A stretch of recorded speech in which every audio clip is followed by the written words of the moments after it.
Hi everyone, Carter Krishna here from the Pavilion on Beyond the Boundary and Beyond the 90 with your World Cup Daily. A little different setup, recording setup today, so don't mind the background. A little different than we've done on previous days. We are brought to you each and every day by the Boca Raton Tribune, your closest neighbor in South Florida. BocaRatonTribune.com, best cricket coverage in South Florida, best hyper-local news coverage in South Florida, best soccer coverage in South Florida, whatever you're looking for locally in Palm Beach and Broward counties, we have it at the Boca Raton Tribune. So, a historic day in the T20 World Cup as Nepal have gotten their first ever points in an ICC event with a 7-wicket victory with 4 balls remaining at the Vakande in Mumbai. Nepali supporters were brilliant. They took over the ground. They took over the town, from what I understand. They actually kind of louder than India supporters, even at that hallowed ground in this sport. 171 over 3. Really nice flow of runs late in the match. Great partnership. And the winning runs came on a boundary that appeared to only be a brace at the time. But upon review, the Scottish fielder had it was a boundary. So incredible performance, a half century for Dipendra Singh Arya. Will put himself in the history of his nation, not just in the sporting history of his nation, but in the history of his nation. We know the development of cricket in Nepal has been so important to the national identity in that country, and the success that they're achieving in this sport is remarkable for a country of their size and their resources, but also has become a big source of national pride. So congratulations to Nepal on their first ever win in this World Cup. New Zealand with a routine victory over a really poor Canadian side, a Canadian side that qualified for this World Cup because the United States had qualified automatically by being in the Super 8s of the previous World Cup, so they didn't have to face the U.S. in qualifying. So as it stands now, New Zealand on 6 points, they go through to the Super 8s. South Africa go through to the Super 8s from Group D. Now in Group C, Italy and Nepal, we talked about Nepal. They get 2 points. Italy got 2 points by beating Nepal. Scotland got 2 points by with their win over Italy. So you have 3 sides on 2 points. England and the West Indies have advanced. The West Indies advanced even before their match against Italy, which is now a dead rubber. Italy so close against England. Played so well in that match, and they have an opportunity to finish third in this group if they go through. Ireland and Zimbabwe, a washout in Sri Lanka, which is something to be concerned about if you're a U.S. supporter for the Namibia-Pakistan match tomorrow. We'll get to that in a minute. But Ireland, Zimbabwe, there's a washout. Zimbabwe advances to the Super 8s. They cannot be caught now, which means Australia is eliminated from the tournament. That is a huge deal, even before their match against Oman, where they're going to be able to pad their run rate. They're going to beat Oman quite easily. I was at a dead rubber in the last World Cup when Pakistan had been eliminated. Similar circumstance, Ireland-U.S. match had been washed out the previous day or 2 days earlier. So Pakistan played Ireland in what was a dead rubber because the U.S. had already advanced. And it was spirited cricket from Pakistan in that match. So let's see how Australia performs. Steve Smith apparently might be back for Australia. We'll see. Obviously, not having Cummins and Hazelwood really affected them in this tournament, but I think there's more to it than that. Group A, big match tomorrow is, of course, Namibia and Pakistan. Namibia, one of the worst teams in this tournament. But if they want to salvage something from this tournament, if the match isn't a washout, and I have to mention last World Cup, Namibia played England in the last match of the World Cup, and England needed the points to jump Scotland in the table and advance to the Super 8s, and they got the points against Namibia in a reduced overs match. So that's a potential also. Pakistan, their run rate is well below the United States is. The United States will end up with a positive net run rate in this tournament. So if Pakistan does not win this match, if they lose, actually, I shouldn't say does not win this match, because if there's a no result, then they're going to advance. They're going to have 5 points. But if they lose this match, there is no way they can catch, because just by nature of losing, you cannot catch the United States on run rate.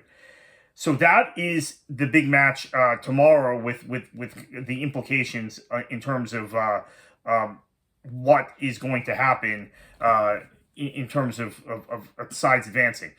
You also have a match in Delhi tomorrow, South Africa and UAE. Really nothing on the line there. South Africa already through. And South Africa aside, that I think he has the ability now to maybe kind of rest some guys before the Super 8s. We talked about Namibia, Pakistan, India, Netherlands, nothing at stake there. India has won the group. They will end up with a positive net run rate far above Pakistan if Pakistan wins their match against Namibia. And as we said, if Pakistan loses, the U.S. run rate is higher than Pakistan's, and they will advance. So nothing really on the line there. India, the question is, what sort of performance do they give? Are they going to look to score big in this match? They haven't scored more than 209 in this tournament, and so this match is the primetime match, Indian Standard Time, early morning match here for us watching in the States. In Ahmedabad, India has a chance to really put up a big number against the Dutch, who got bludgeoned in their last match by the Americans. Right, the U.S. As I said, the most decisive win, the biggest win in terms of just scale and style of the win in the modern cricketing history of the United States was that World Cup match in Chennai last week when the U.S. beat the Netherlands. So that's your update for today. I wanted to say a quick word about the United States and the development of the sport in this country, because I'm finding as we go through this tournament, more and more people are expressing interest in cricket to me, wanting to know more about it. And I think the U.S. winning a few matches in the tournament, and maybe also giving India the toughest match India has had in this tournament, quite possibly the toughest match India will have in this tournament before the semifinal stage or the final stage, has gotten a lot of people interested. So why is cricket growing in the United States? I think there are a couple of factors here. Firstly, there's more access to it in terms of information than ever before. I saw this when I worked in the sport of soccer, football, if you want to call it that there was not much information available in the United States in the 1990s, even though the U.S. had a national team that was qualifying for the Men's World Cup regularly, and a national team that won the Women's World Cup twice in the 1990s. Then information began to develop. There began to be interest in local clubs. Began to be interest in the grassroots game. It grew from there. And more information about the competitions from Europe became available. What I'm finding now in the United States in cricket is there's more information available from international competitions in cricket. I couldn't follow the sport for many years myself here in the States, and sort of let go of it as a sport I was interested in. I'll be perfectly honest with you about that. Because you couldn't get information here, you couldn't see matches here, you couldn't even get results here. You didn't know what was happening in the Ashes. You didn't know what was happening unless once websites from English papers became available here in the late 90s, the Telegraph, the Guardian. You were able to kind of track some of what was going on in the cricket world, but it was still very, very sparse. We've had a huge influx of immigrants from the Indian subcontinent in this country, and also a lot of wealth attached to that immigrant group. Indian Americans are the wealthiest group per capita in this country. So there's been a lot of investment in grassroots cricket. There's been a lot of investment in cricket academies. There's been a lot of investment in Major League Cricket, which has emerged as a very good T20 league. Now, this also might explain why the U.S. is much more competitive at the T20 level than we've been at the one-day level, or the test level is not even relevant here, and it's not a format that will ever gain acceptance in the United States, in my opinion, as someone who has spent half my lifetime trying to market soccer, a sport that many Americans considered foreign and boring, but at least it was a shorter game, right? So the T20 form of cricket has gained acceptance in the United States. There is an acknowledgement among people who are sports fans in general about the strength of the IPL product, the T20 product. They know that league. They know some of the clubs. They know some of the stars. They know the Pat Cummins of the world. They know the Hazelwoods of the world. They know the Kohlis, the Sharmas, the Bumrahs, the Joss Butlers, Phil Salt, Harry Brook. These are all names now kind of known in the United States. When no cricketer was known in the United States 15 years ago outside of I think Imran Khan's name was known because of his relationship at one time with Princess Diana. Maybe Tendulkar. Maybe. That's a maybe.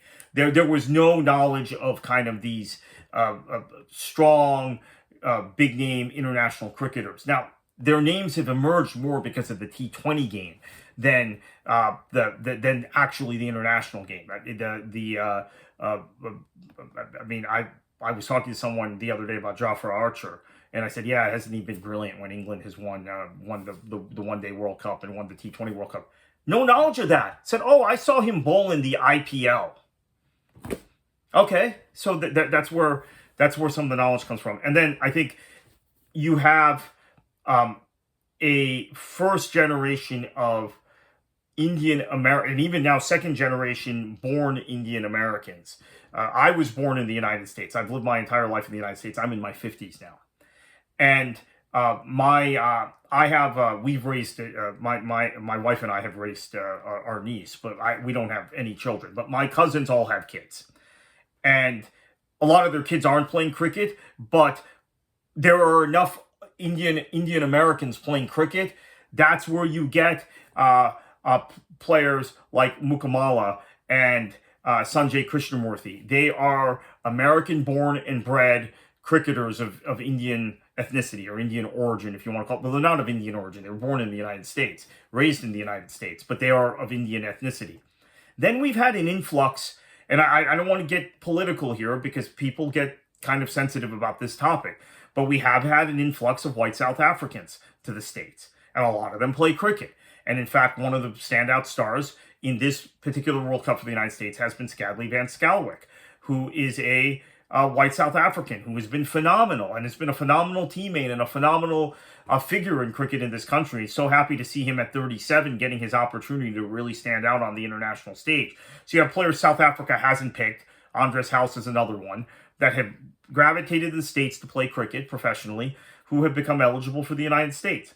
We have some players of Pakistani descent that moved to the United States. Cheyenne is a great example, a player that these last two matches has been phenomenal against the Netherlands and Namibia, the big U.S. wins.